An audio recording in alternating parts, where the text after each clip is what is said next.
right, a couple of housekeeping things before we get started. Tonight is Parks and Recreation, as you know.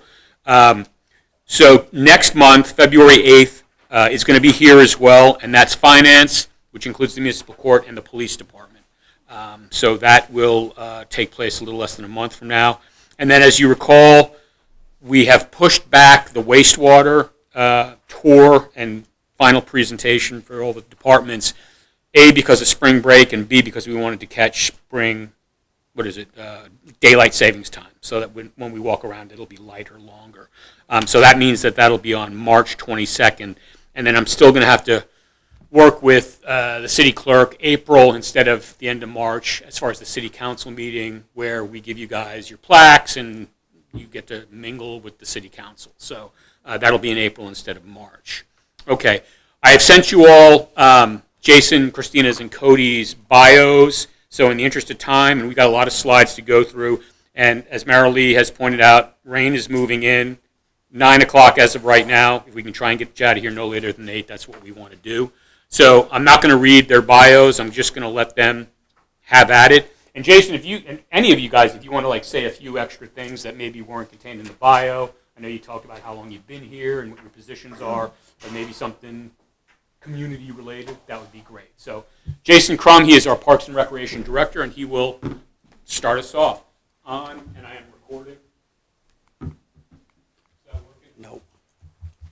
Do I need to turn it on and off or something? I wasn't really ready to switch slides. I just was going to see if it was working.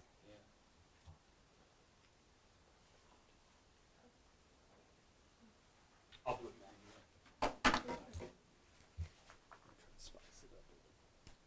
Why does the pointer never work when it's our turn? Never. Hey, Ken, hold on. Huh? Still broke. Oh, the pointers work. The pointer. Yeah, that's your pointer, right. What do these other buttons down here do? Okay. All right, we'll get through this. You got it. All right. Like Ken said, I'm Jason Crum. I'm the Parks and Recreation Director. I've been with the city since 1999, and I've lived in the city since 2002. I've got 2 kids that are in the school district here. I got an 8th grader and a senior. And I've got Cody and Christina with me tonight. And all of us, the 3 of us, have been working together for 22 plus years-ish. 23. And so I'm sure there's something you can think to ask us that we won't know, but we'll do our best or we'll make something up. So this is just our slide to open up with. This is a picture of our fishing derby out at Bernard Park. So, all right, Ken. Your button not working either? We're in trouble. This doesn't look good.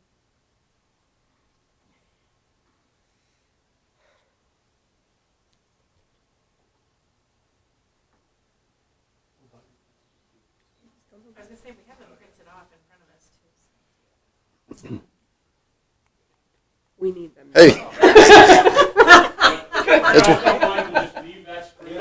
It's working now. This is a list of our staff, our current staff. I'm going to, like I said, myself, Cody, Christina, you know us now. I'm going to kind of just run through the remainder of our staff. This is Chris Weinman. He's been with us since 2021. He's one of our park maintenance folks. This is Mike Brock. It says he began working for the city in January 2022, which is actually when he returned to working for the city. He stopped for a while and was working for the University of St. Mary, and then came back to us when we had an opening. This is Aaron Charity. He's our part-time, full-time facility operator, which means he works year-round but 6 hours a day. And so he's at the activity center in the mornings. This is Melvin Derritt. If you've ever been to the activity center, you know Melvin. He's there. He comes in at noon and is there till 9 o'clock at night. And he's a custodian, and he also manages the building and open gym and stuff like that for us. This is our newest member of our team, Kara Thiele, and she just started working for us in November. She's our administrative assistant, and she's been a great addition to our team so far. So I'm going to talk to you briefly about our Parks and Recreation Advisory Board. These are the current members of that board. Flip to the next slide. This is what they do. We have a Parks and Recreation Advisory Board. They're volunteer members. They serve 2-year terms, and they're appointed by the City Council. They basically work with us as staff to advise us on everything pertaining to Parks and Recreation in the city. So if we're going to change from the rules in flag football, for instance, we would probably have a discussion with these folks and get their input and that type of stuff. Or if we were going to try and make an improvement at a park or something like that, they'd be involved in things like that. So there is currently a position available on this board if anybody's looking for a board, or if anybody's interested in volunteering for a board. When do they meet? Like, how often do they get together? We meet 5 times a year, and it's the second. How about that? Yeah. But you can still answer. I just thought, hey. Sorry about that. We used to meet 6 times a year. The July meeting with the holidays and stuff never worked out, so we just reduced it to 5 times a year. So, second Thursday of those months, 7 p.m. at the Activity Center. The other board that our staff interacts with is the Lansing Tree Board. Many people don't even know this exists. Or I used to be on it the first year we started. really, And I got no phone calls and I died in the dust. do you mean like way back? Yeah. Okay. I'd love to be on that.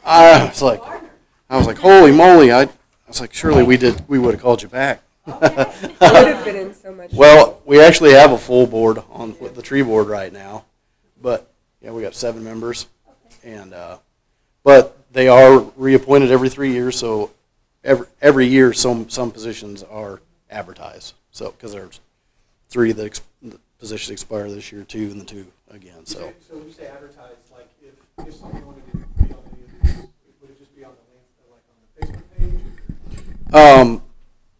Yes, I think it's probably on the Facebook page, but it's on. And it's usually on the sign out here if we have open positions and things like that too. So, but Remind me to give you my name. okay. Both boards though, every October we re-advertise. Basically, like I said with this one, 1/3 of the board terms expire every year on this board. On the Parks and Rec board, essentially half of the voting members' terms expire each year. So we advertise every October, even if the board members are planning on staying on, just so people have the opportunity to apply if they'd like to. Do you have to be a Lansing city, like a School district resident, school district? yes, for these boards. This is what the tree board does.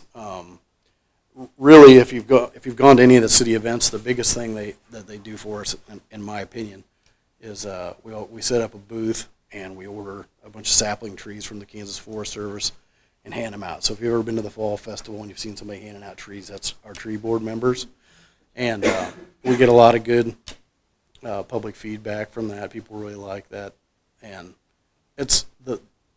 we have to have a tree board in order to be a Tree City USA. So when you were on it, maybe like 93, 94, which I think were the 92, 93, 94 were like the first years. Tried the first part of the subdivision at Rock Creek. Tried 1988, 89. Really? We didn't even have credit for being a Tree City in those years. Started a board. Ah. Yeah, because if you look, have you ever seen the little plaque that's right out here? There's a plaque out here that shows what years we've been a Tree City USA. What's it start with? 92. Yeah. Well, maybe. Well, that's close. It's when Rock Creek was only on level 1. Okay. I don't know what happened to it between there and when we started it back up, I think in maybe 2000-ish. A little after that maybe. But. This is a side note, but like to be a Tree City, what does that mean? So there's 4 criteria in it to be a Tree City USA, one of which is to have a tree board, one of which is also to spend so much money per capita on the maintenance of trees in the community. $2 per capita. Do you remember what the other requirements were off the top of your head? We have to have an Arbor Day, celebration, and there has to be a proclamation with that, so we have to make it like an official day for the city, which we do that. We do that every year. Seems like there was one other thing, but I can't remember what it was. There's 4 main things you have to do, but the big ones, or the one you really got to track, is the money that we spend on tree maintenance and so forth. Of course, that's not just, if it was just what Parks and Rec spent on trees, we would never make it. So, but any removals that the wastewater department has to do, or the street department has to do, or anything like that, we count all that.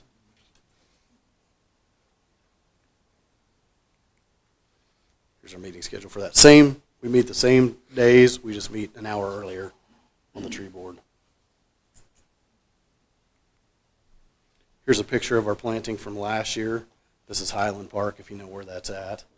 And this is a magnolia. It's actually a replacement. The first one we planted, the neighborhood kids had their way with. And so we planted this one. And that's a mixture of staff and tree board members and so forth in the background there. This is, we actually had some trees. This right here is a lady named Kim Baumberger. She's our district forester. Pardon me. And she was working with Westar, and Westar wanted to donate trees to a lot of small communities. I don't remember how many we got, maybe 20-ish? Yes. Something like that. Around 20, and Westar donated them to us. And she brought them down, and we happened to get 4 inches of snow the night before we were supposed to plant them. And that was our early snow for around here. It was November. And so that's a mixture of, once again, staff and a couple of our Parks and Rec board members and some of their staff that kind of came out and helped us get them all planted. And some of them survived. In fact, I think that one we're standing in front of did. All right. Any questions on anything I've talked about so far that I can answer?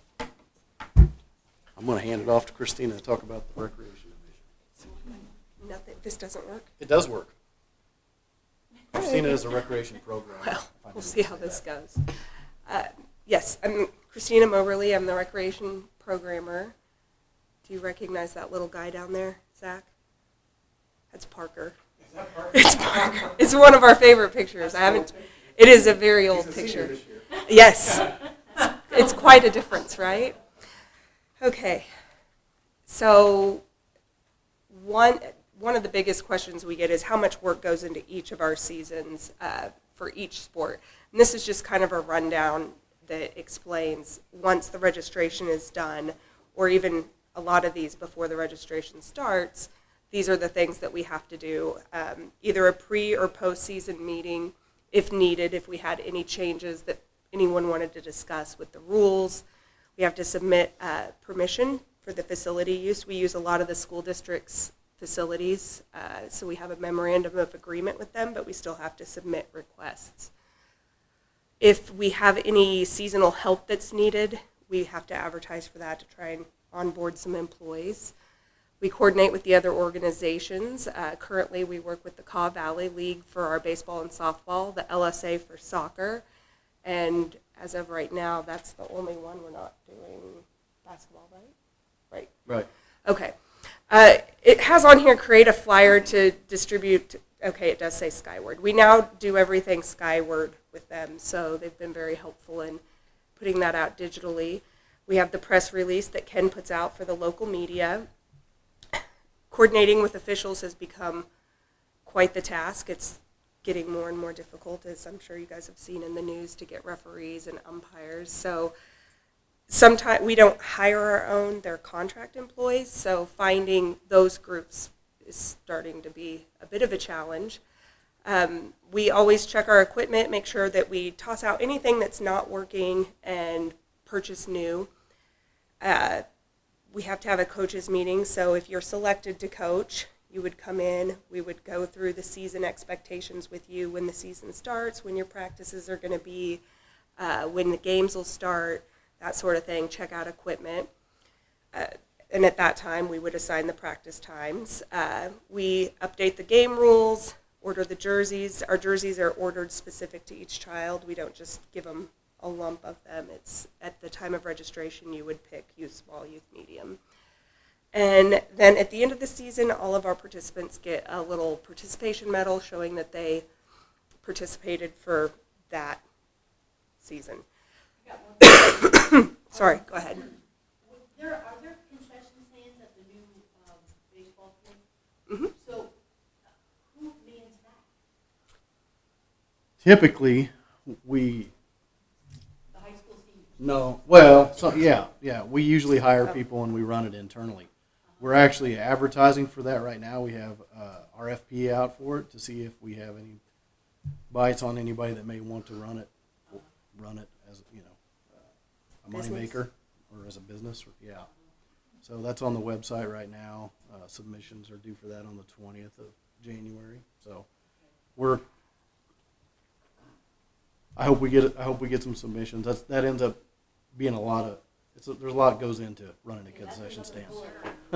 Yeah, that's traditionally that would be where I was talking about hiring seasonal help. So we would hire, generally we try and get 3 for concession stand. With summer vacations and different things, having 3 seems to work well. 2's always there. So our coach selection process, they're all volunteers. They're not trained or paid. We do have to run a background check on each coach and each assistant coach, and we collect the coach's code of ethics signed from both of them as well.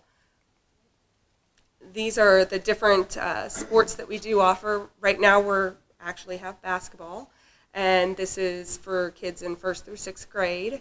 They started practicing in December. Their games just started last Saturday, and they will go through about the end of February, first part of March, depending on if we have any snow days. This is one that is at multiple facilities for the practices. So tonight we have a seasonal employee that is going around and opening the old intermediate school on Olive Street. We utilize that gym, and then also the actual intermediate school on Bittersweet. We utilize that gym. So Now, what do we call them that? Olive Street, the old one, they call it Olive Street Gym. That's So- what we call it. No, that's what they call it when I have to reserve Okay, it. yeah, I was gonna say. I don't think there's That's an what the official school name district calls anymore. it. That's true. It's just a gym. Right. Soccer is one that we offer in the spring and in the fall. With soccer, the spring season is looked at as a continuation of the fall season. So the kids, when they come back in the spring, we try to place them with their same coach that they had in the spring or fall. If their coach did not return, then we at least try and keep that group of kids together and place them with another coach just to give them some continuity there. Games for this one are also on Saturdays. And we're registering for this one now, and their games will start in April and go through May. And then we've got T-ball, baseball, and softball. We'll start registering for that in March. It's got the different age groups up there for you. We'll start practicing in April. This one sport is the only one where we actually have games on weeknights as opposed to weekends. So they play Monday through Thursday in the evenings. And then cheerleading. This is kind of a supplemental program to the football. They cheer for them. We take a little bit wider of an age group there on that. So they go 5 to 12, where our football program is 6 to 11. So they start practicing in August alongside the football teams, and they really kind of make it their own. You can kind of see the run-through banners they do, and then they've got their signs over there. And if you look really closely, the one little girl her sign's upside down. So And they're in the wrong order. they are very much in the wrong order, but yeah. So it's Greg Big goes Yeah, Nets. yeah. But it's fun to watch, and they really enjoy it. Then there's our flag football program. So we have the 3 age divisions there. 1st and 2nd grade are together, 3rd and 4th, and 5th and 6th. And their games start in September and go through October. This is just where we put all of our information out. Obviously, the city website. If there were rainouts that happen, we put those on our information hotline, the blog spot, and Facebook. We also use Facebook to put a lot of information out, reminding people about registration, what's going on at the park, our open gym program, all of that. We're getting better at having about a post a day, so hopefully we see the engagement go up there. We also do the articles in the Lansing Connection quarterly. We do the press releases, as I mentioned, the city information sign, which is the big sign out here, our flyers that go to Skyward, and then the big one for us that we started several years ago was our consistent registration dates. So instead of just taking the registration for 2 weeks, we take it the entire month, and it's always that month every year, so it never changes. So each year you will hopefully know that spring soccer registers in January, and then baseball and softball's in March. And we have magnets there at the office that have those dates on there, so hopefully that helps. We do offer a scholarship program. We do limit that the assistance is to Lansing City residents only. There is a time period, about the first 2 weeks, as I mentioned, we take registration for a month, but for the first 2 weeks is when you would apply for this. We go off the FDA guidelines, which is what the school uses for the free and reduced lunch program. They do have to apply for it for each program. So even if they play in every sport the entire year, they would apply for it for soccer, they would apply for it for baseball. And then we have special events. I think this is when you take over, isn't it? Yeah. I think so. Is there any questions on the sports?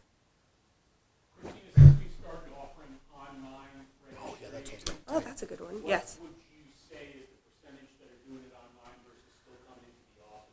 I would say the bulk is online, at least 80%. We get quite a bit of registrations that way now. We saw just with doing, as Jason mentioned, our boards, we've been doing outreach with them, and with our fall festival, we had our Parks and Rec board out there, and they were passing out information with basketball, and I was able to see that from Saturday to Sunday, there was an uptick in registration, where normally when we're only taking them in person in the office, we wouldn't have been able to track that, but just having them out there for those few hours got people interested and go home and register. So that's been a big So that help. was one Thank you. positive of COVID for us, right? Yeah, was we got to finally do that. Yeah, Yes. That's really what prompted.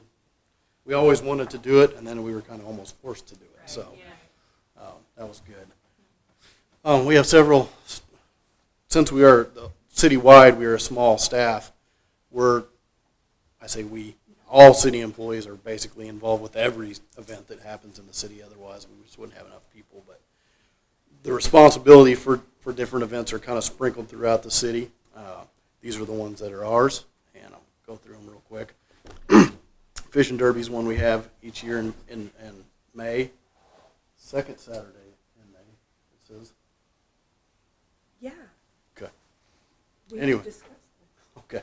Anyway, we do this basically up for all kids that don't require a fishing license. So once you hit that need a fishing license threshold, we cut it loose. But we have this every May, and we have 150 kids fish in it. We close the pond down for the week up to it, the one at Bernard Park, and we participate in a program that's called CFAP, which stands for Community Fisheries Assistance Program, and we have to show in-kind expenditures that, how much time we spend mowing the grass at the pond, or how much money we spend on, various things that we may do for maintenance there. In return from the state, we grant access to people, to anybody to be able to use our pond for fishing, but they give us a portion of that money back that we spend, and they stock fish in the pond for us every month, April through September. So it varies.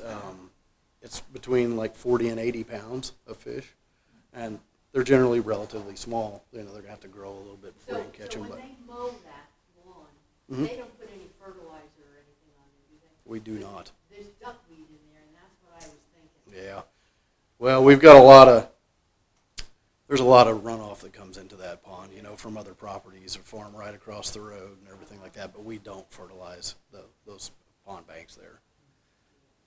This end that you're looking at, it's hard to tell. Well, that's actually probably the east end of the pond, but west of the bridge is not as deep, and you'll notice the weeds are worse on that side of the bridge when you come off the left side of the bridge when you come in than the right, and it has a lot to do with it. But we do have it treated a few times a year to try and keep the weeds under control. But a year like we had this year, I think. It's for ducks. Yeah, I think that any weeds, are a good cover for fish, for the fish, but it makes it hard to fish. That's the challenge. So these happen to be a couple of our favorite fishermen here. This one's Christina's, and the one on the right is mine. You can see she won the smallest fish ever caught award. What's the biggest one that's been caught? I feel like an 8-pounder or something. We Well- had a fishing derby? Yeah, I think we had one really large channel catfish that got caught one year, and I would tell you it was probably around between 6 and 8 pounds, if I remember right. Somebody caught that one grass carp. That Remember was after? Yeah, right after the fishing Crazy. derby, somebody caught one of those gigantic So that was like, carp. They put it on our Facebook 50 page. I pounds. was like, It was what? it was like 50 pounds. it was It was huge. Like they enormous. were, it was enormous. When we first opened this park in 2009, the gentleman that stocks our fish, we had him bring 20. They're called white aimer, but they're grass carp is what they're commonly. And if you go out there on a sunny day when the water's clear, you'll see them sunning themselves, and they're huge. They're huge. They're usually in a school. They look like logs underneath. Traditionally, they don't bite. I'm not sure exactly how they caught it. I think there's 2 gone. I saw a dead one out once on the overspill, and then I don't know if the person that caught that one put it back. But they were this one was huge. It was huge. We should have a picture of that. That'd be pretty cool. Anyway, good event. It's a short, so it only lasts for a couple hours. We serve hot dogs and So chips and drinks and It's stuff. always the second Saturday, so that's Mother's Day weekend. I think we're going to move it to the first. I mean, I'm okay. I just didn't know. Because you were questioning, I was like, So we've had to bounce back and forth with the barbecue contest and Lansing days, and so over the years it's changed back and forth. We're going to shoot for this year to not have it on Mother's Day weekend. So that's our goal anyway, as long as we don't find out something else has been scheduled that weekend. And we want to avoid graduation weekend too. So It's also a big recital weekend for dances, and it's just not the best. this is when we had it at Lost 80 years ago, and that's just we put that picture in there so you get an idea of how many people it takes to run it. That was me. He's making fun of me. Oh.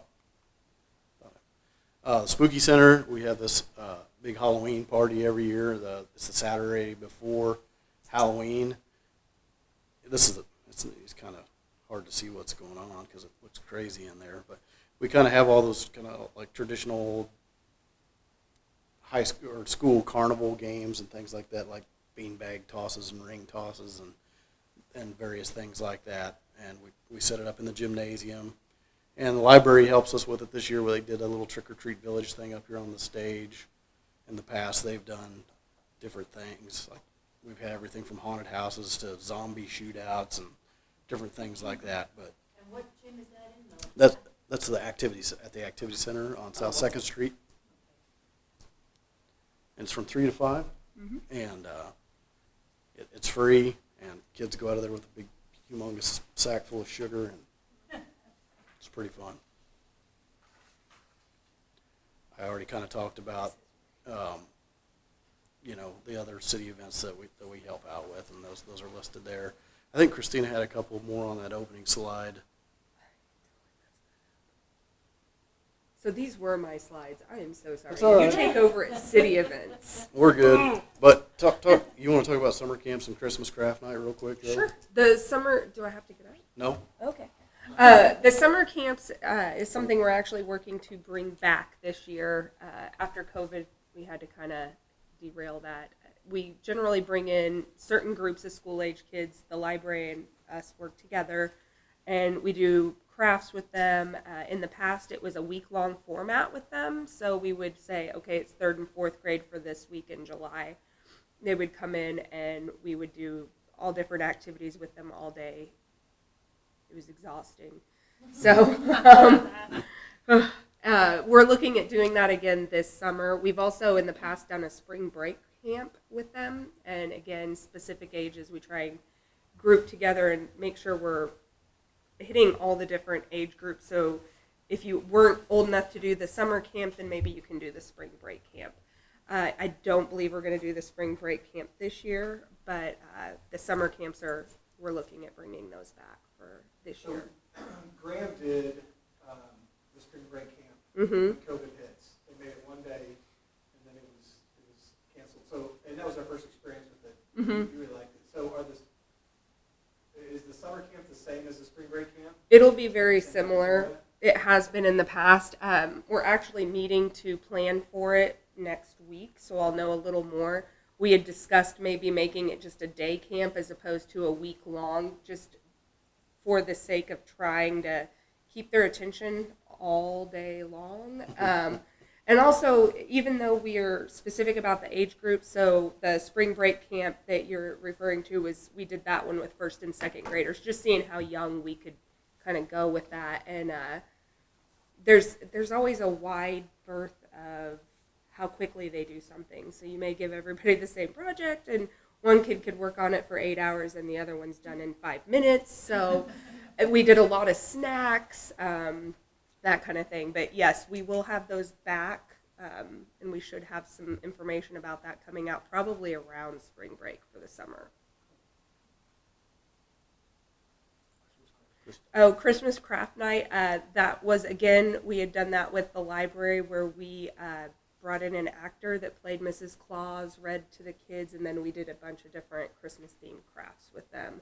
We did not do that this year. This year we helped with the Lansing Elementary PTA and did a craft with their winter event.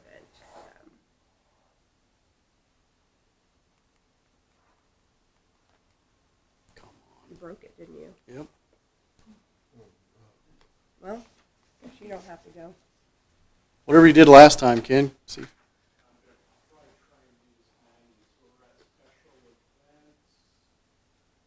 City events is where we're at now.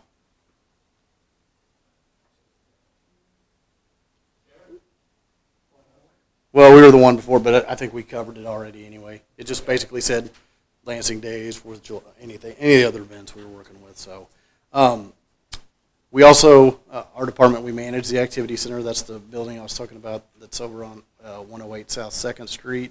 That's where our offices are. We have a gymnasium in there. The front part of the building was built in 1923, so coming up on 100 years old. They added all the additional pieces of the building were kind of added as time went along. The gym got added in the 50s. I don't know for certain when the cafeteria was built on to it, but that's where our offices are located. At one, It's also called the Olive Street Gym. no. Sorry. No, this is the Lansing Activity Center. Yeah, the Olive Street gym belongs to the school district. This one's on South Second. They're close. They're close. They're relatively close, but Okay, but this is the one, the gym where, That's it. that building. yeah, that building. And you, okay, gotcha. Okay. Okay, so I guess my question is if you want to do, I used to take aerobics classes in there, Uh-huh. and then we had COVID. Yep. So now we're meeting outside at 34 degrees at Kenneth Bernard Yep. at 8:30 in the morning. So is there a fee for having a class in there? Nope.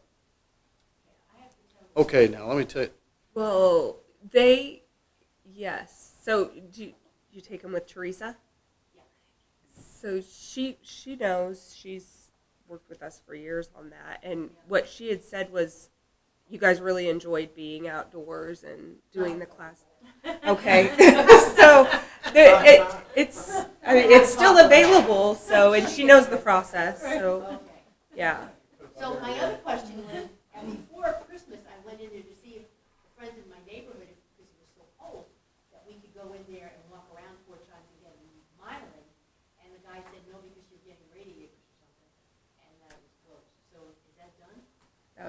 It was I don't think it when we had it closed, when we were anticipating the doors, I'm betting, Oh, when we were supposed to be getting those doors So can we go in installed. there and just walk? I know where the circuit breaker box is, I can flip. Oh dear.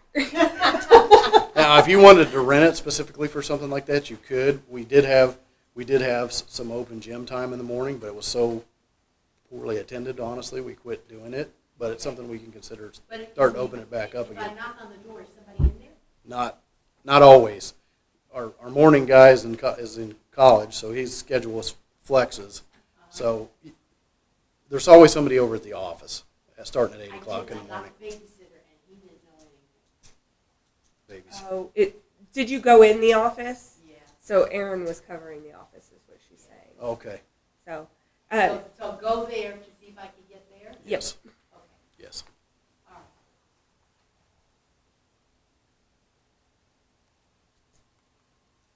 There's the building.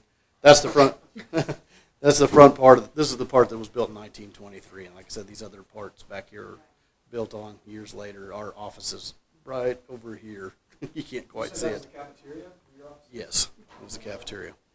So at one point in time, the library, before the library was over here, the library was in this building as well. So when you came in those front double doors, you got the classrooms that people rent, and then there was an office on the right. That was our office, that little room, which is now where the maintenance office is. The next room after that was the library, and then when they got just way too many people up here working, they moved Public Works. They remodeled that cafeteria, moved Public Works down there. When that building was purchased across the street, Public Works moved there, and we moved into their space. So it worked out. We just had this whole building tuck pointed a couple years ago, which is, if you're not familiar with that, it's basically coming in and putting new mortar. All the mortar was deteriorating, so it's got all new mortar. So hopefully we can get So what's upstairs, nothing? classrooms. Yeah, there's There's nothing. they're rentable. They're rentable space. Usually, most of the people that use this building are fee waivered, like Boy Scouts, Girl Scouts, and groups like that. HOAs, different things. So they're basically just old classrooms. So they're not. Well, my daughter used to take ballet lessons in that building way back in the day when she went to third grade there. Yeah. So there's 2 classrooms on the main floor and then 4 upstairs. This is the gym. Oh, that looks nice. It's probably longer than I think, but what year did we replace the floor? You remember? 2015. Okay, good job. The Parks and Rec Board was putting aside money, $5,000 a year out of their budget, until we had enough money to cover that gym floor, which is about $50,000 at the time. And as far as I know, before that, it was the floor from when the building was built in 1950. And shortly after that, we put new goals up. Fun fact, the floor of the stage up here this is hard to imagine if you've been in this building. But it used to be when you came in, the best I can understand is you went down into a gym. You went downstairs when you came in those front floors. And went into a gym, or once you went past the classroom, you went down into a gym. They saved the floor from that, and that's the floor that's on this stage. So that's an old floor in that one up there. When was this building originally built? This part Did that say? This part of the building was built in like 1949, 1950. Oh, okay. 100 years ago on the other one. Where you come in, where the double doors are, and that you see on the front. So potentially, that gym floor could be, the stage floor could be 100 years old. Wow, yeah. It's kind of neat. Or it could have been replaced, and we're just telling lies. It definitely looks 100 years old. This is where we play all our rec games, and we have practices primarily for first and second graders here because they require the lowest height of goals, which this is the school gyms don't have the 7.5-foot goals, so all of our youngest kids practice here. I don't know if anybody follows our Facebook page, but we haven't done this for a while now, but during COVID, the one thing, we weren't doing a lot of our programs and things like that. We weren't doing any of them. for a while there. But our park attendance really skyrocketed. You know, we had lots of trail use and lots of people getting out and using the parks. They had time and they were home during the day and they were about ready to lose their minds, so they were going out to the parks. And so Cody and I are, well, I'm an amateur wood carver. Cody's also all the bad ones you see up here are the ones I did. All the good ones Cody did. And Christina's the painter. So during COVID, we started carving. We had a whole bunch of these kind of at home that we'd done, and we brought those in first. And Christina and who was here then? I can't remember. Sean, our administrative assistant. Sean. They paint them. We went out and hit them in the parks and put it on Facebook, and it really went over well. But And the cool part was it wasn't just the Wood Spirit guy. There was also like a $5 gift certificate to a Lansing business. So then it kind of, we thought it would be a good way to hype up, local stuff, at least help get some business to some of these people that were, experiencing some downside of COVID. Yeah, so if you picked one of these up, they're flat on the back. Well, most of them are, and they had a sticker. If at first we really wanted people to post it on social media just to kind of get the excitement rolling with it, but some people don't do social media or whatever. So then you could also call the office and say, "Hey, I found so and so." We named them all, and so anyway, we've done it a couple of times since COVID. It hasn't quite had the popularity. It's just I don't think people are at home like they were then, but that was something different we did. Yeah, I think the last time we did it, there were still a few left. Nobody found them all.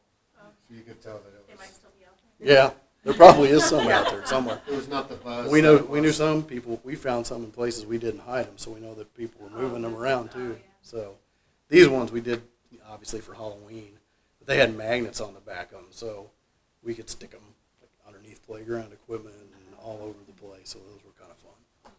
Those were wood burnings instead of carvings. But what's next? Parks Division, Cody.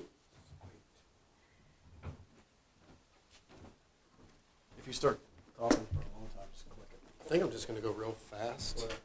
If you let it sleep too long, it quits working. Okay, I'm not going to add anything to my bio. It is what it is. But I'm Cody Burnett. I'm the park superintendent. I've been here since I moved here from Oklahoma in 2000. So I think I'm stuck now. So all right, I'll just go over briefly some of our parks and some of our outside stuff. I'm basically over outside maintenance and things like that. These are the parks that we have that we take care of. I don't know if you guys have been to a lot of those. Kelly Grove City Park, Willow Park, Highland Park, and then there's the Little Woodland Gazebo and Kenneth Bernard Park.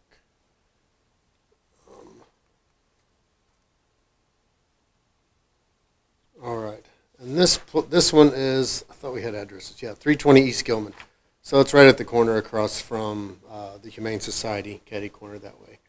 I don't know if you guys have been here in a while, but this was our first natural trails here, I think. I don't know if I got any other good pictures. And this one, we had the ribbon cutting in 2004. It was donated to the city. It's a really neat piece of property. And we've talked to Gene Young about this place one time before, and he had told us about the events they used to have there when it was the original Kelly's Grove. And it's pretty cool to listen to him and hear some of the stuff he talked about. So this will be the bottom half of the park, and if you guys have ever been there, there's an upper and a lower part. This one's right on the corner by the highway. So a lot of these things here, is there a pointer on this? Yeah. You have to push like the third button down. Oh, jeez. Sweet, okay. So a lot of this stuff here, there's some, this was wood at the time, but then it went to benches and this fire ring. All that was Eagle Scout stuff. So Eagle Scouts contributed to making this thing kind of what it was. There used to be some benches around the outside edges, but time and I would say ornery kids have done away with those.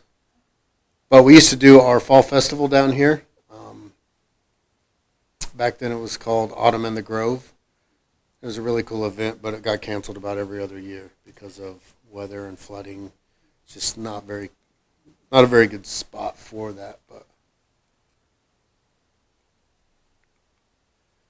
doesn't say how many. Doesn't say how many feet of trail. It's about a mile and a half or a mile and a quarter if you did it all.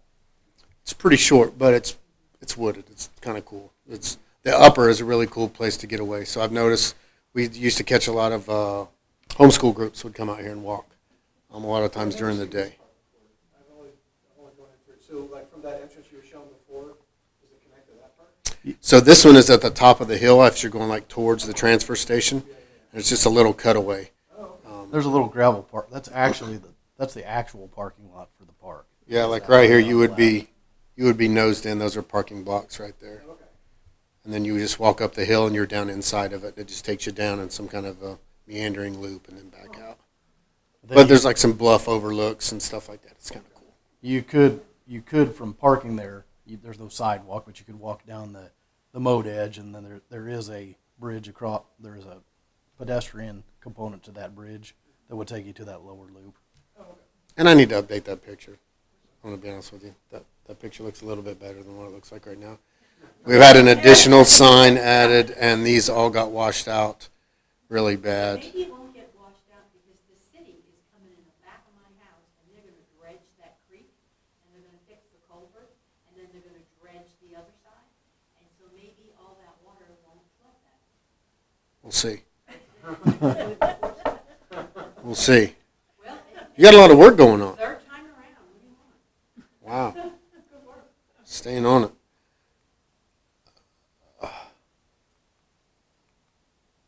Okay, next we'll go to City Park.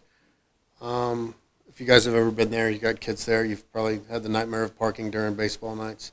We got five multi-use ball fields, batting cage, little walking trail, concession stand with restrooms.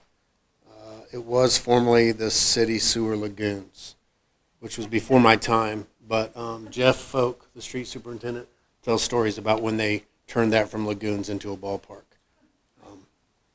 And I think originally, there's a small playground there. That original playground was put in there by the Lions Club, I believe. So will that still stay there even though you have all those fields in Bernard Park? To be determined. So So there were some other plans, and then maybe there's some other things they're looking at, so nothing solid. But that was where so as we moved the ballpark out to Kenneth Bernard Park, which was always in the master plan for that, it left us wondering what to do with these other parks. So we did some studying and some looking and had some smart people tell us good ideas for these spots. So it as of right now, it's going to stay what it is, but potential to become something else. Sure. The concession stand was dedicated in '97. I don't know much about that, but there's a plaque on the wall on the outside of it that says who it was built by, and that inmate labor was actually used to help it, which is kind of cool, I guess. And it doesn't look like it, but it's 22 acres down there. That we own some property on the back side of those trees there, but it's really not accessible. It's just kind of meandering creek, which this is us doing some of our in-house field renovations. We're not the best, but we're not the worst. So we took out the old silt infields. All these fields, like I said, were the sewer lagoons, and they all kind of drain a little bit differently. Since it was filled in, there was a lot of dips, and the grading has changed over time in that spot. So this is field 4, which is right by the parking lot, and you've got low spots in here where you just get kind of like sinkholes. And all the water drains to the creek that way. So each field has its own unique draining problems that are a constant battle all year. And we were having a lot of rainouts before, and of course, people either love to play or hate to play. With say they love rainouts or they hate rainouts, and sometimes they switch and take different positions. But we were doing a lot of rainouts, and this is one of the steps we took to minimize that, because this red shell gets a lot harder and will sheet the water off. So for the lower divisions, which would be T-ball, coach pitch, and then our 9-10 boys is over here on field 1, and softball was there as well. That was actually done by the school district because that used to be where they played varsity softball at, excuse me. So we thought we could get away with this on the smaller ones because they don't do a lot of sliding and stuff like that. So we filled up and topped off this with some ag lime and some red shale, and we packed it in, and it worked. It did everything we needed to do, but it's still, you could see red running all the way through here where all the water continues to just run off all the time. But it worked. We made it happen. And that's what all the surfaces on the new fields are going to be out at Bernard Park. Yes. And they're set up to drain properly. All these fields, a lot of these drain outfield to infield, which should never happen. And all the ones out at Bernard Park are the opposite. I don't know, as you do kind of these projects like this, like moving the baseball fields out there, some people don't like it, some people do. But if you take into account the age of this and how it was built, it really makes a lot of good sense to start with what we got out there for kids nowadays. It really does. So, okay, Willow Park or soccer fields. This too was built by Jeff Folk with a belly scraper he borrowed from the county. That he made all these tiers, and really it's kind of, I don't know. He's a pretty savvy guy. He's since retired. I think he put in 40 years here before he retired. So when he started with the city, there was, he said it was like 2 employees, him and one other person, and they did everything, like public works, wastewater, parks, all that stuff.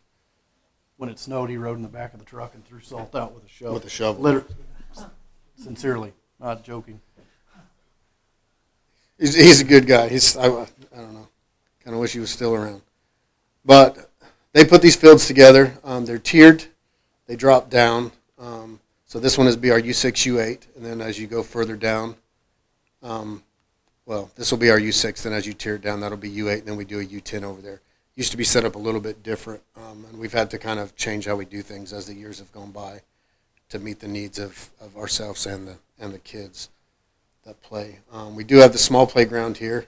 That's an recent addition that we had. Used to be a tall, kind of just a tornado slide, but we think that is more bang for our buck.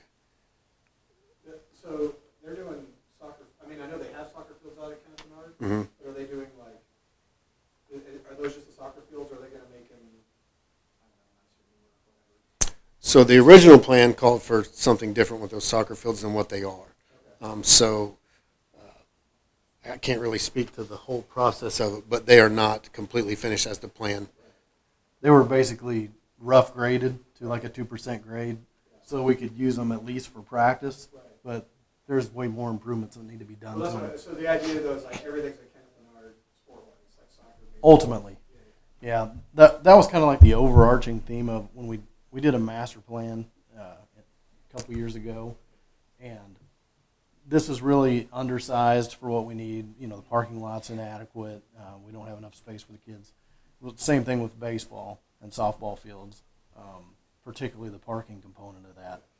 So the idea was to take all those big group gathering things out to our biggest property, and then we can transform these into more neighborhood parks, have things more like shelter houses, and, you know, the sky's the limit on what it could be playgrounds, it could be pickleball courts or whatever, you know, those type of things. And is that what you guys oversee? Because I saw like the master list of like Kenneth Bernard first, and then there's I think at the time it was pre-COVID, so it was like supposed to be done by now, I guess, but, Yeah. or whatever, you know.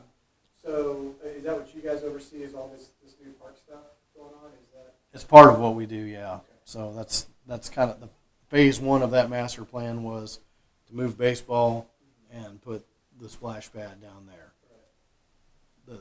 The pool kind of jumped ahead. It was supposed to be in the second phase, but there was community pressure, and I think that, you know, the council decided, hey, let's put it on the ballot and see what happens, and it passed. So that's kind of some things are it's a shell game kind of thing, you know. Things are I moving guess what I around. want, because this is where I live. I'm like, my backyard goes around the back of that. Mhm. You can access the stuff. So that part of it. But I just wondered, so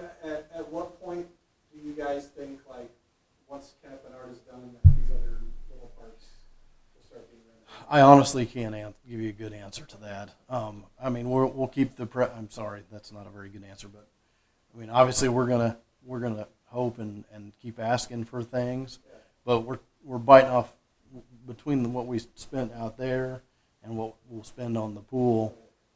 That's a pretty big chunk. That's more than when we built Bernard Park, we spent $2.8 million to, on the initial investment on that, and then the ballpark is about $4.5 million, and we're gonna have about $8.5 million. So we're having some pretty big capital expenses in the next few years. So we're just gonna have to see where the council wants to go from there, and everything the economy drives it. How many new businesses we get, all that good stuff. So No, that's fine. I didn't know if it was like, we don't. it's gonna be at least 10 years. Yeah.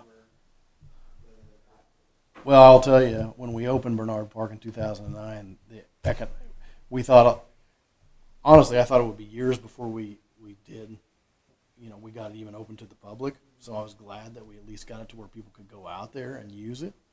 But then the economic recession hit, and we just stalled, and basically until now. This is the next big amount of money we've spent out there.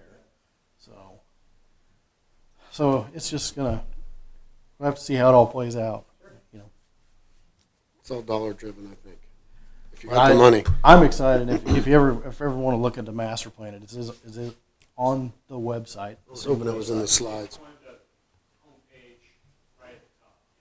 And you can kind of see what the conceptual plans are for those parks. All right. That's probably enough about those. Highland Park. This is kind of a pocket park. It's, I don't know, been around since forever. When I first got here, it was pretty much a nightmare park.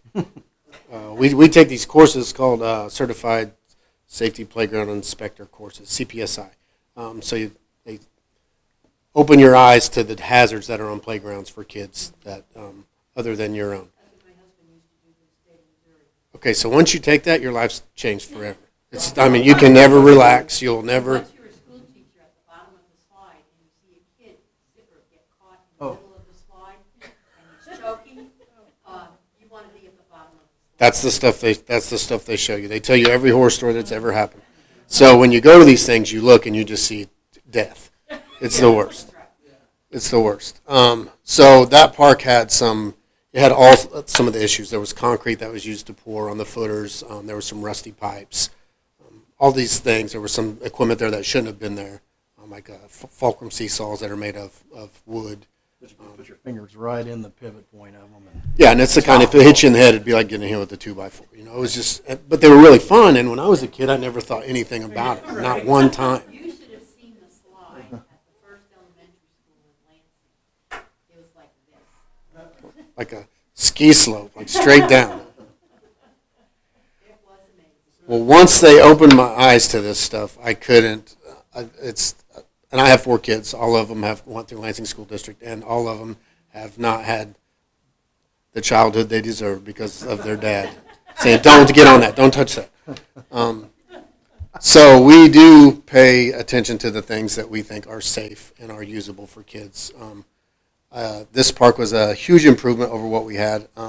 It's a pocket park, which means it's just cut away in a neighborhood, so it's in a triangular island. So what subdivision is It's not a subdivision. What do they call that place? No, you have to No. jog over on Valley. Take a left on Highland Park is where you're at, or Valley will get you straight to it as well. Valley and Highland is where it's located. There's 4 different four different islands along Highland that go all the way down to Woodland. And each one of them are about the same size. They are what they are. And this one had a park on it, and I think it was kind of a valued piece of the neighborhood, because when we had discussed about just maybe the park doesn't need to be there for safety purposes, there were a lot of people that really voiced their opinions about that staying. So what we did was try and make it the safest as we could when we went forward, and this is the concept that we came up with. I think it's really good for what we got. I think there's a lot of bang for your buck in there, and it's probably the safest we could make it. I don't remember when we put that in, but it's got pour-in-place surfacing. All the stuff is modern.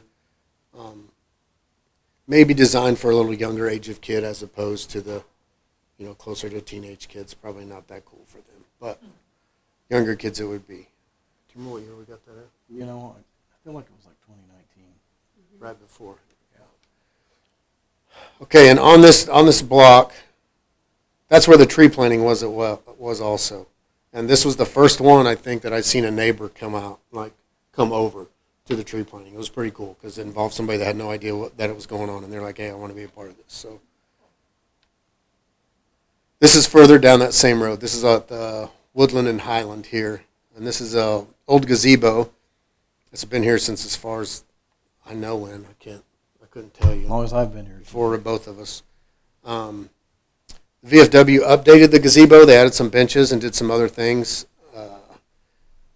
Fresh coat of paint, electricity, 09. They put electricity up because they had an idea about maybe there's a spruce tree. They were going to maybe make it kind of Christmassy, but I don't think that's ever went down. The School of New Beginnings had a service project there where they put a bench in, which seemed to not make it.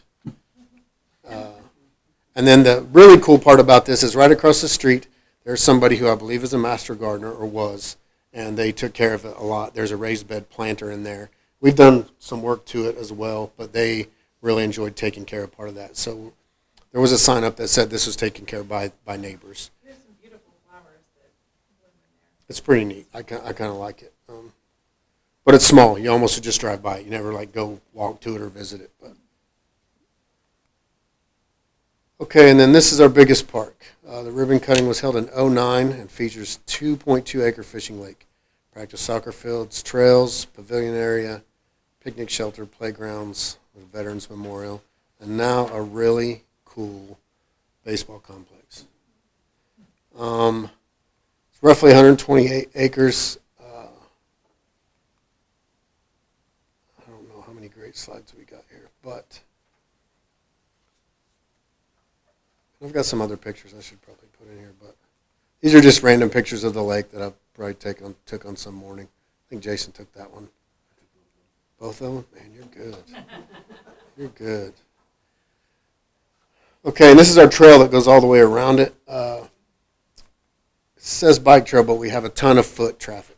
We also have a lot of dog walkers, which it's a great place for people that have dogs. They seem to flock there. That's roughly the layout of the trail beforehand. And most of all of this is still intact. There's a few spots where we've done things just a little bit different, and it mostly is right around here. We're a little bit different because now we got a huge parking lot right here.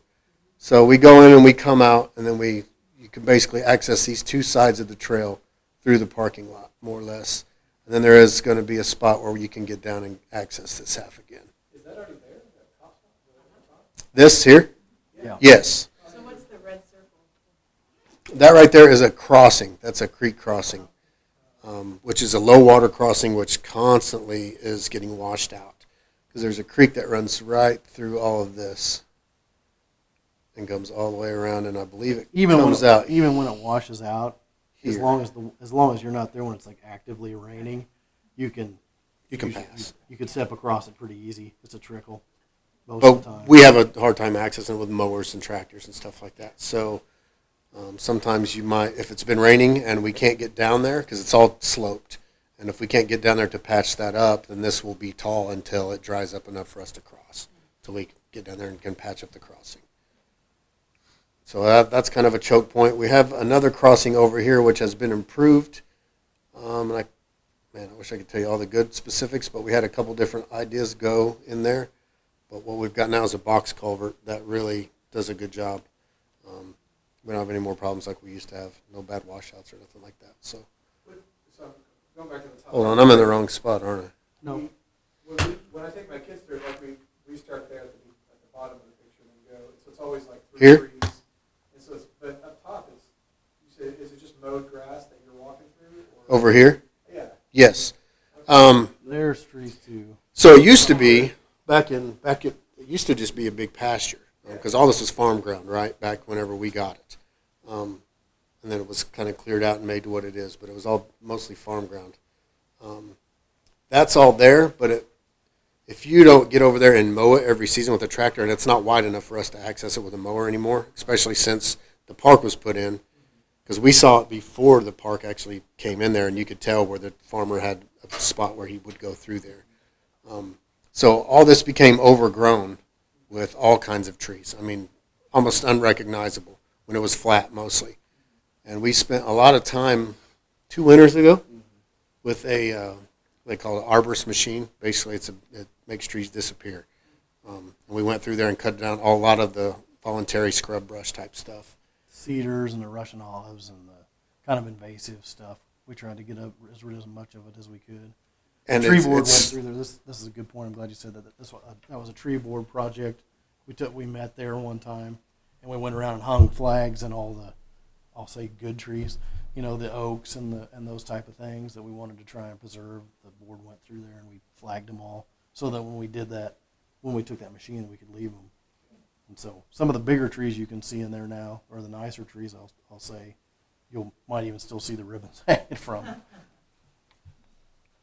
We also, you might say, with that one part that went through the trees there, we abandoned that. Here. Yes. Yeah, we had some bad washouts because all this is downhill. There's a big steep creek here. So we had some bad washouts come in there, and they were almost really not worth patching. They were just going to constantly keep being a problem, and they're very steep fall. So it was much safer for us to abandon that. People still walk it. We just can't maintain it. It's just too steep. Yeah, all that's still here. This is all going to be accessible as soon as we open back up. We still have trail closed signs out here, I think. Anyways, all that will go away, and all that will be back open. The one part that was changed that a lot of people did was right here. Everybody would park in this cul-de-sac, and we had a piece cut out around this that people walked a lot. And I can't even remember how far that one piece is. But some people just came out here just to walk around that field, and then they would leave. But that's going to be different now that we have the ballpark. We're trying to figure out a way we can still keep that open for something like that, but We are going to keep it open. everything's changed, so we're going to have to figure out how we're going to navigate through it. What's the distance on this field? On the trail? For the whole trail, I can tell you if I did the whole trail, About 3 miles. I'm right around 3 miles. And I go out here and walk it sometimes. This part right here is 1 mile. Like I've mapped that several times, like on my GPS stuff, my phone, and all those things, and it's always about consistently 1 mile on that side. And this is like 1.8 or something like that. We quit mowing that other little piece down there at the bottom, too. Oh, over here. Yeah. We had a short trail that went to nowhere, and then we had a really bad storm come through, and a lot of maples got uprooted, like a big amount. It wasn't just like a few trees. So it kind of made it a little sketchy back there, and then it was also ugly just because of all the storm damage. So we kind of just abandoned it for the safety of everybody, I think. I don't think there's anything else that you guys don't already know. This is part of the abandoned portion of trail. But that's kind of what they look like in the fall. That's a really cool picture. That's what the north side used to look like. That doesn't exist anymore. But now it's got a lot of scrub trees and things in it. This still tries to come back in through, but there's just a lot of invasive type trees that are persistent. Yeah, that's all the north side there, and I think I'm looking over towards West. yes. And then there's our playground out there, which this one's really cool. That's the best picture I got. Anyways, it's got a older kid size playground and then a younger kid size. So you can get your 2 to 5s and then your 5 to 12s, which is really cool. I think a lot of people come out here. I do see a lot of homeschool groups out here during the day when school's going on. The only problem we've ever really had out here is like wasps.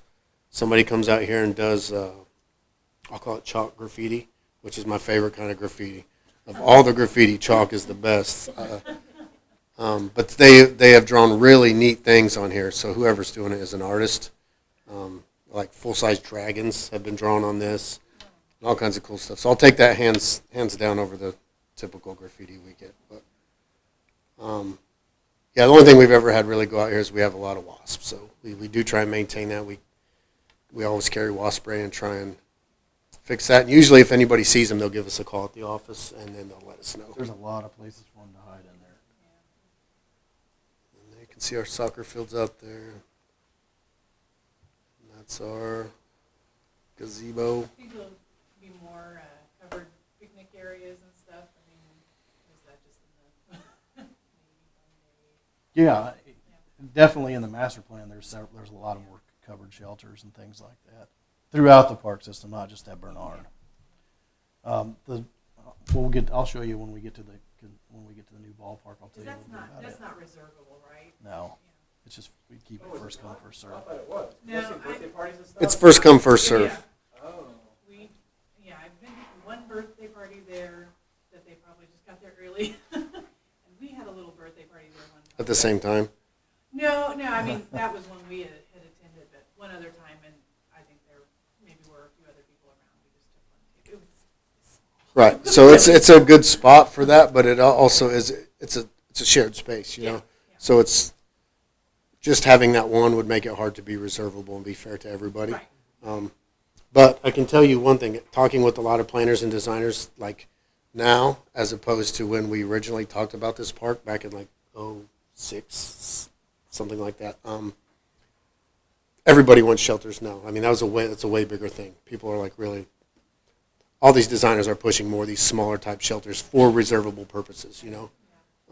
But I think that's probably a byproduct of COVID also, because people felt really, they could still do things if they were all. So instead of these larger, everybody coming to this one thing kind of deal, there's like these smaller 2 to 4 picnic table kind of setups, so you can get different groups and have them all have their own space in the same park. So, future. Man, I can't remember anything on the date on this, but I can tell you the VFW created a group. What were they called? Friends of the VFW? Just VFW Memorial VFW Memorial Committee. I think Committee. Is what it's called. They created a subcommittee, and they are responsible for putting all of this together, more or less. They presented it, and they said, let's do it. The council told them to do it, and this is what they came up with. It was originally supposed to be right out here. It on was City supposed to Hall. be here. And if you guys have ever been out here, this is called, I believe, it says the Field of Honor on this, I believe, and all of these bricks are donated with veterans inscriptions on them. It's a really cool place. These have been replaced now. That was put in, I believe, slightly after the fact. And I have pictures on my phone of when we installed this. This was kind of a small project. It was done in-house almost, you know what I mean? So it was kind of done on the cheap, and it came out really good for what it was. I'm pretty happy with that personally. Okay, and I'll just breeze through this stuff. This probably doesn't interest much of anybody, but this is some of the equipment that we use to maintain what we have. We have a small tractor with an aerator, top dresser, and like a 6-foot finish mower on the rear. That tractor's kind of non-existent anymore. We're about to replace that, but these are the mowers we use. You might see us around. This mower right here is probably one of the handiest. We use that to mow pond banks and all that kind of stuff too. Things that are a little bit too steep for these type mowers. So that's kind of been a good addition.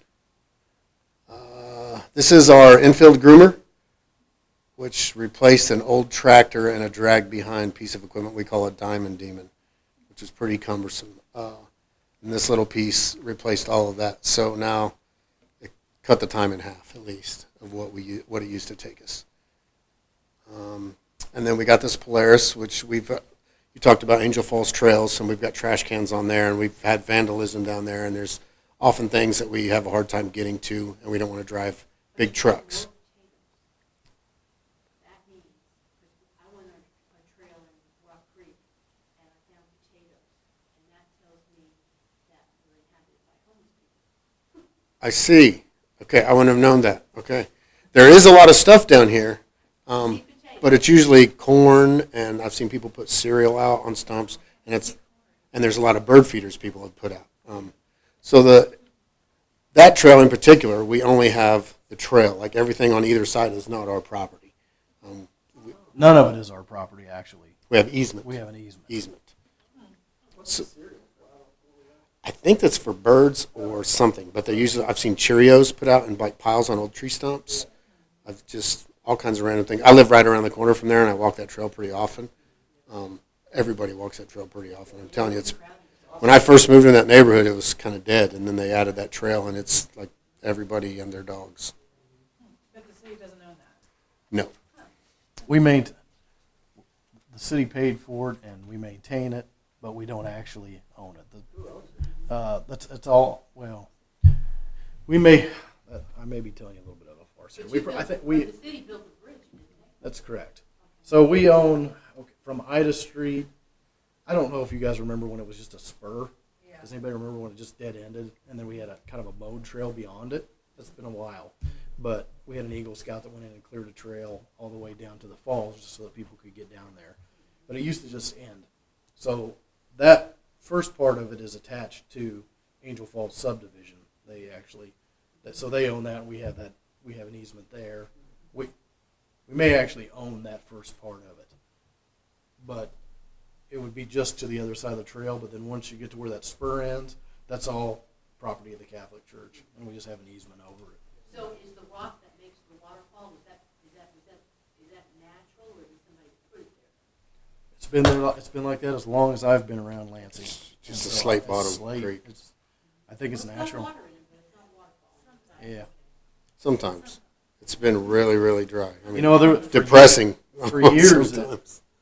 I mean, and we used to go down there a lot just before it had the improved trail because we were taking care of the mowed trail. And for years, that thing always had water in it.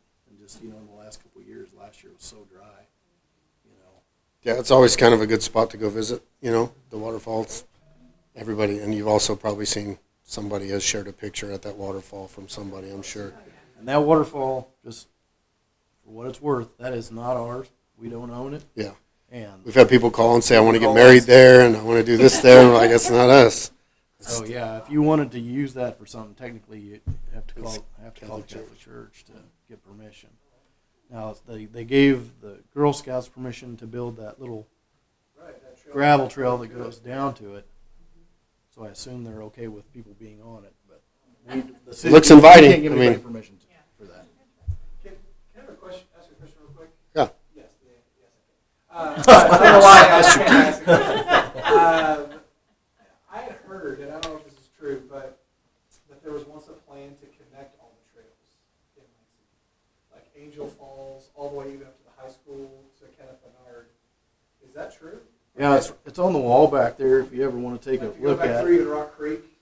And I think we have a slide up here that talks about trails, or that Where might be there in here. was- There's all these segmented ones. And The idea was to try and connect all of our parks and all of our, the major things within the city, and it still exists. okay.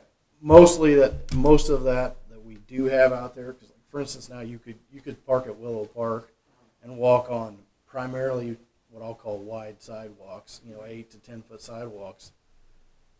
You could go all the way to Ida Street. You got kind of a void there between Adams Acres and so forth. But then, like off Holiday, we've got that wide trail that goes all the way to Eisenhower, and that's kind of a story I just told you there, because you could go over to DeSoto, They just added that. but- and then you've got that wide trail now that goes from DeSoto up to Holiday. So you can basically get from one end of town to the other on wide sidewalks. Most of that's happened through development and through, Is there any plan to connect Kenneth Bernard to it is on high the school or the whatever the place is? it is on the plan, Yeah. but since we don't own any, that's all the county out there. That's going to be a little bit tricky. It's I would concept. I think it will probably be more likely to see, because on the high school, it kind of dead ends at Right, the western edge of the school property. If that were to develop in there, that would probably be a more likely place for a trail to go through to Bernard Park. My girlfriend owns that property with the corn, so if you want to buy it, just let her know. Oh, yeah. I'll just write a check tomorrow. is it that owns the bike, if you don't mind me asking? Oh, okay. That's who we bought Bernard Yeah, Park I from, know. okay. Well, you didn't get the corn part. The other side. There's also another That trail is City of Lansing in there, though. They did annex that into the city of Lansing. between the high school and the park. Oh, okay, yeah, yeah. The property owner that the city purchased from voluntarily annexed the rest of that property in city limits. It is a, yes. Yes, it is. And then it does the same thing kind of going down Eisenhower. It's a weird, if you've ever seen the outline of the city, it's a weird outline. There's some other trails that we have similar to that one. There's one over on, just went blank. What do we call that other trail? Winslow? Winslow. Used to be Winslow Road, because it was like an access road or something, and then they ended up developing it, making it Winslow Trail. So that connects from, Eisenhower to Holiday, that's weird. yeah, dumps you right out on Holiday, which you could either go out to DeSoto or you could go in the neighborhoods and come back over to Highland Park that way. Anyways, but that's what that piece of equipment is for. Well, a lot of other things, but it has been a big help for checking trails. We used it today to access some trails and to haul some maintenance tools to places we can't get to. That would have taken us a lot longer. Oh man, Ken, I'm dead. I told you had to hit it every once in a while. Hey, Ken, Got a pointer. if you click another slide, it usually starts working again. Slide me.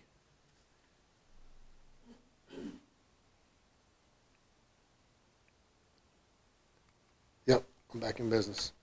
Okay, and this is another piece of equipment we have. This is the Toolcat, which is a hybrid skid steer type thing. It's really helpful for playground maintenance, a number of things. I think we have a broom currently and a bucket. Snow blade. Snow blade. We had a mower blade for it, but it's just so heavy that we don't use that. There's a snow blower at the street department. There's a snow blower that hooks up to it. So you'll probably see that during snow removal and potentially anytime we're roading it out to the other park, which it's kind of like a Leatherman. You know, it doesn't do anything really great, but it's when you need it, it's awesome. So these are the trucks we drive. We have, they're all 1 tons we use to push snow. We do assist the street department with snow removal every winter. They usually handle the treatment part of the snow, and then we will come in when it's time to actually push snow, and they'll give us assignments to help that go quickly. And then here's the trail section. I'll turn that back over.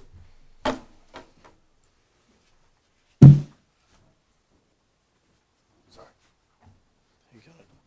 Anybody have any questions for Cody? Okay. I figured I rambled enough. I'm sorry. Okay. If you have any questions, I'm right here. Just So this is the original Trails Master Plan we did, and we did this, I think, in maybe 2004-ish time frame. And so it's all outdated, and you can't see anything on there anyway. So, but it just gives you an idea of what it looked like. Before that, we didn't have that, and that became an important tool for us at the time because basically, as development happened, as if it was shown on this Trails map, the developers needed to install that. So, like the piece that you have in front of Windham Hills is a good one. A lot of the stuff that's in Rock Creek came through development, meaning so the developer paid for it versus the taxpayers at large. So, like I said, the new one is back there on the wall if you want to look at it, and it's actually incorporated into the city's comprehensive plan now, and that's why it looks like that's what the city's comp plan looks like, and that's why that is that kind of a figure drawing. So, anyway, we've got various kind of trails on it. We've kind of already touched on this a little bit, so I won't go into in depth. But we've got the trails along. That was we call this Winslow Trail, but that's the one that goes from Holiday to Eisenhower. This is the little half-mile trail we have down at the ballpark. This is along Center Drive, which right now is almost. I saw them seeding it today, so this little section right here is actually closed because that wall fell in right there.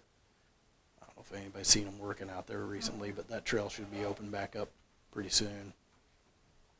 I think we have somewhere between like 5 and 6 miles of, well, we've got tons of miles of sidewalk and stuff, but what we consider a trail is at least 8 foot. Because that makes it basically multi-use where you can have bikers going one way and walkers going the other and pass hopefully without a collision.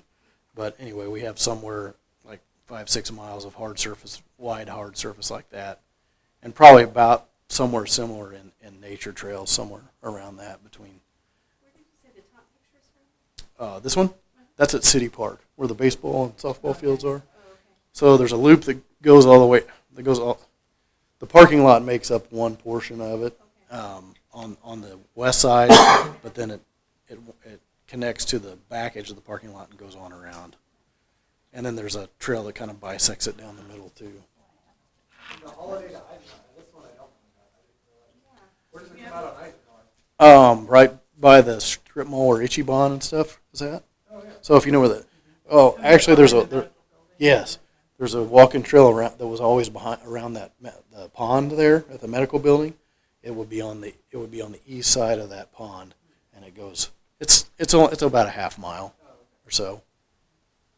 The first section of it, basically from Holiday, it came up and around the curve. That was put in by the developer. That was put in by the developers, and then we got a grant for the rest of it. This is an old picture from Angel Falls Trail, and I think everybody's pretty familiar with that. The original Eagle Scout that cleared. So about right here, if you guys know whereabouts this is, that's a farm field that's there. That's where that trail used to terminate, and then beyond that, it was just. I mean, this was all heavily treed, and an Eagle Scout went through there and cut down all the trees and along the easement and so forth, and he actually made this sign and gave it to us. It got stolen, unfortunately.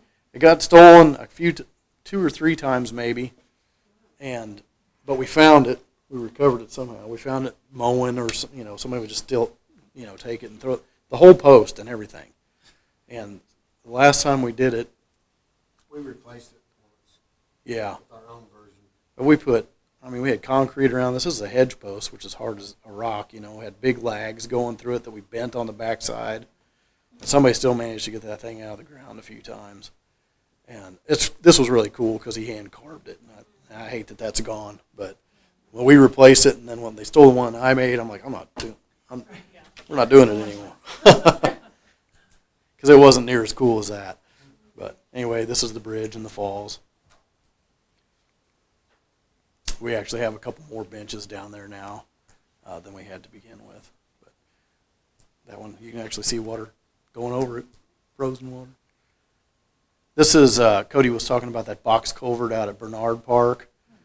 We used to just have like these 4 big concrete tubes in there and dirt over top of them, which was constantly sloughing off. And it was nerve-wracking to go across it on a mower, and I'm always worried about somebody coming around there real fast on a bicycle and going off the edge or something. So we put this box culvert in, and it's much better crossing now. These are all slides of stuff. This is when we were doing the master planning process back in 2009. This is one of the open houses we had. There were several versions of every park that were up here that people could come in and look at and make comments about and so forth. It was a long process, but I think really good. I think we really got a good product in the end and really good document to guide us forward. This is an excerpt from the master plan. This is the Bernard Park portion of it. So why did you guys not decide to do it the way like that? Like the baseball fields don't look like that. This right here. It's kind of like that, but I have a slide, the latest aerial of it, but we didn't do it that way because we need a different size fields than really that has right there, to be honest with you.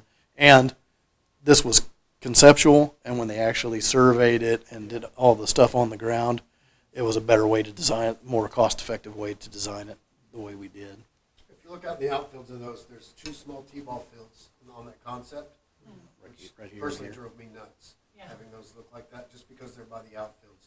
Not that a kid's ever going to get smacked at the other T-ball field, but they've also got bleachers to account for, and people would have their back to that, to the other game in the outfield. It would be a distraction to the kids on both fields. So I don't, that was one point I brought up during those meetings. We talked about just talk about, and I think what we got out of it is kind of nice because we've got those two fields together, which kind of makes it more versatile for us.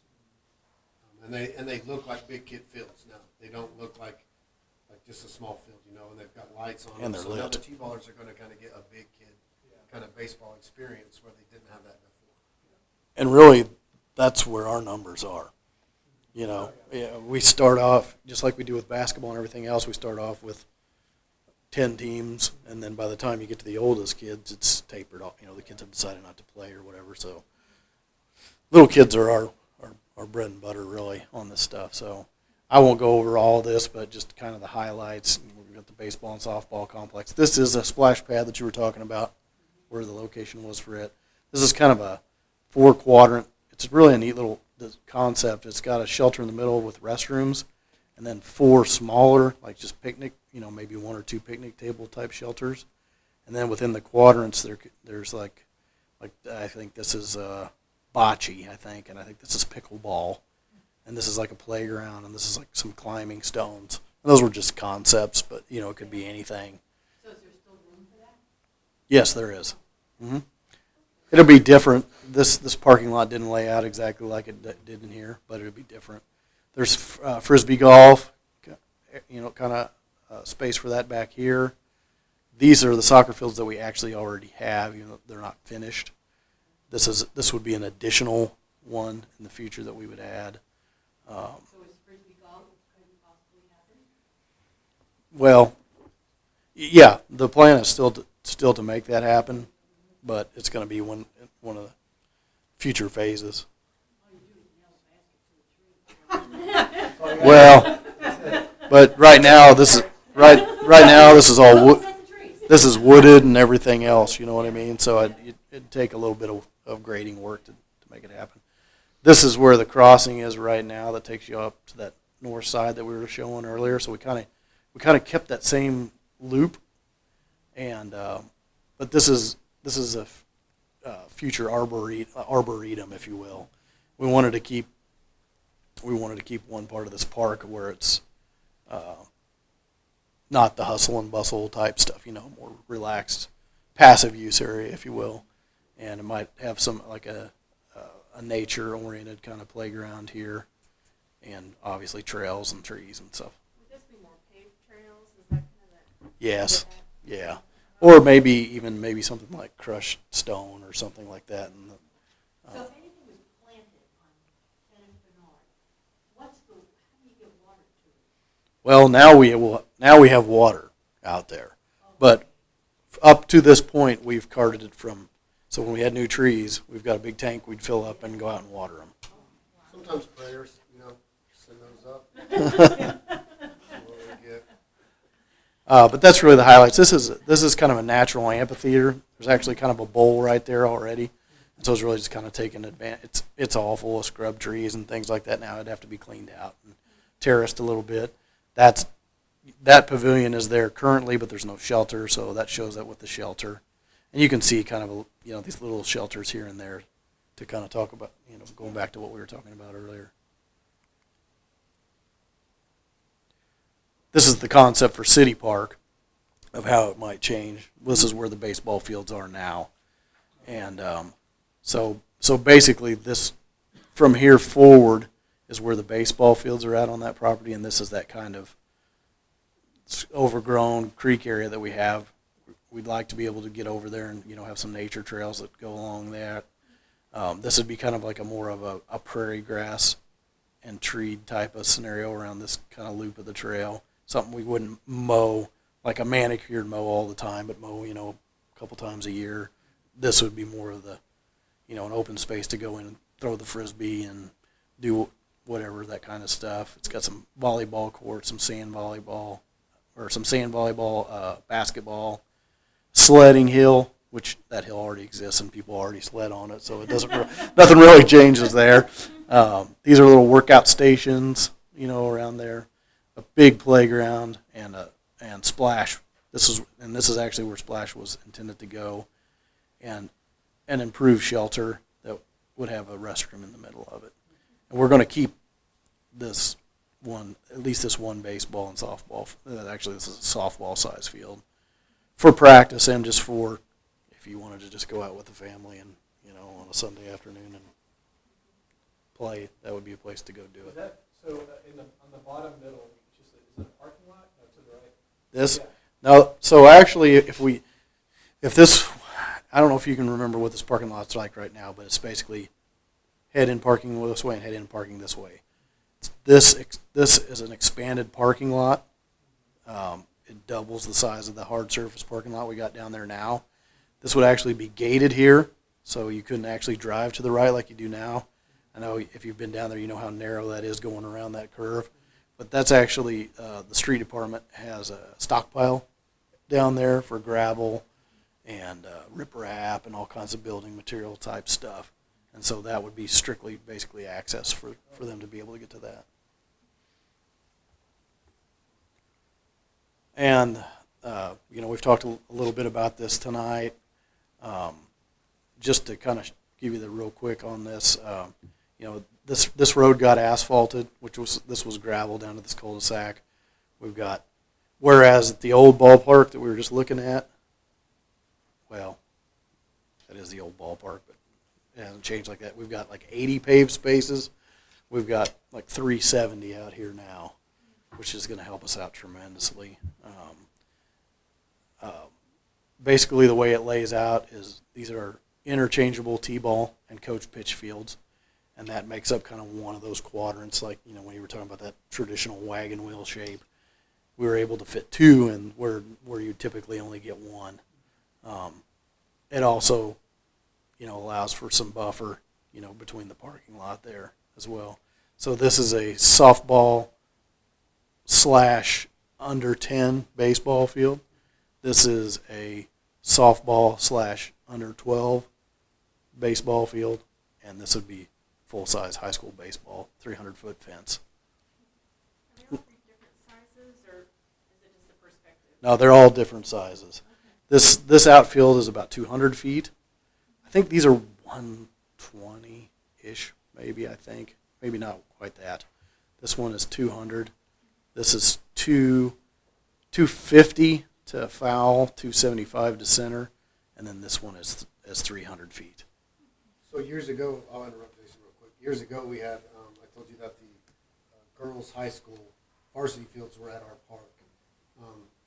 But the park they had to play on, nobody was ever going to hit a homer on it because it was so large. So we, they had asked us if we could do something different, and we came in with the help of the school district and put in like a 200-foot fence. Like we put a 'Cause snow, that's really what they needed. like a snow fence kind of thing like So this. that's basically helps the high school girls' stats. At that, them playing at our park was really a detriment to them because they were never going to get those kind of stats for what they needed for high school ball. So we've, we take all that stuff into account for other people that might have used those. We got the same, pretty much very, very similar fields to what we have now. They're a little more interchangeable in use. They got a good surface on them. They're irrigated, so we'll be able to keep the grass growing out there even when we have the summer like we had last. Well, I say that. Hopefully we can. We got ample parking, and the biggest thing that this is going to help us out with, I think, is rainouts. The parking's huge, but the rainouts, since it was the city sewer lagoons, that just tells you it was one of the lowest places in town.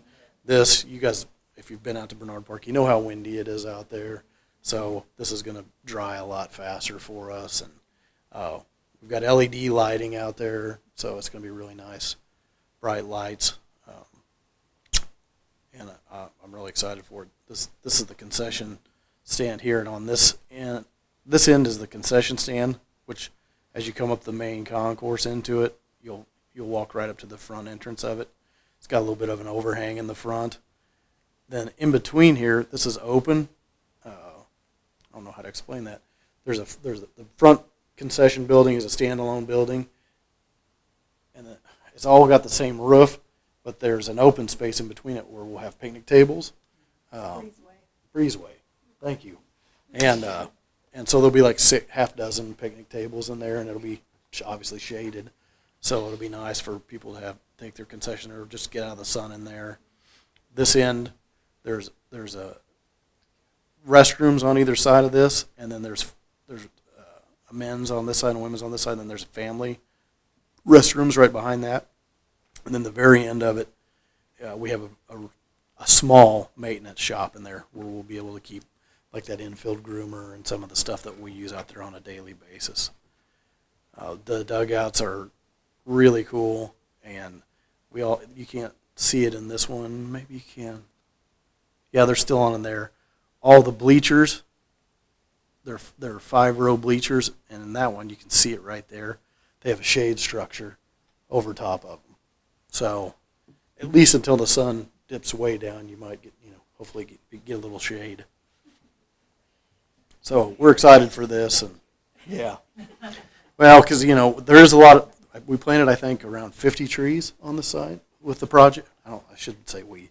The contractor planted like 50 trees with this, but it's going to be a couple years before they're big enough to do any good. So there will be some shade to be found. And That strip in between the baseball and the 12, it's like just, there's like, this, yeah. Is that just that space?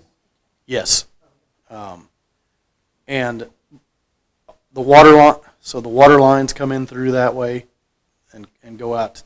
If you're driving out to the park now, there's those newer houses, and there's those newer 4 houses that are right on 155th. And when you get to the last one, if you can look where their fence is, if you look straight through there's an opening where there's a hydrant on the other side of the road, but that's where the water goes in. So all the water and the plumbing and stuff is underneath that. So that's really probably going to be suitable for stuff like warm up and things like that. But you'll be able to come in here, or if you park on this half of the parking lot, you'll be able to come in this way. And it does have a gate all the way around. So one problem we constantly have now is we go down, try and beat the heat, mark all the fields, and then we come back at lunchtime and there's people practicing on all of them and kicking the chalk all. So this one will be able to lock up in season and keep it locked until people show up for games, and so they get what they paid for, basically. This is just another perspective of it, looking from the west. They'll be open when? We're going to we're gonna use them for our rec baseball season this year. So May-ish. Yeah. We're gonna probably keep them closed. You can see that the turf still needs to grow in some places, so we're gonna keep people off of them throughout the spring until we're ready to. We may even consider, depending on how that grass does, practicing at current city park and then starting out here when we have games. But hopefully we'll be able to practice and play out here. And we have expansion room out here. This is already graded for it. This side would be a softball field, and this side is big enough to be another full-size baseball field. So we could put 2 more fields out there, potentially. And as you were asking earlier, so somewhere in here, we had that loop trail out here before. We actually have some structures through here to move the water off so we don't have standing water in these areas. And it'll make some kind of a loop that connects parking lot to parking lot. This is the concept that you may have seen if you did the survey for the aquatics park. This is just one concept. We're actually going to have our kickoff meeting. The council approved a contract with a firm called Water's Edge at the last council meeting to design to design the pool and the aquatic center for us. And that'll kick off at the end of January here. So you'll probably see it go relatively similar to the ball field. Probably a good majority of this year will be design and planning, construction next year, with the hope of opening it like summer 2025. Don't hold me to that, but that's the idea. So are you gonna have to hire another person to take care of this? At least one. No, I mean, to be, over it, or is that yours too? we should be hiring some pool managers.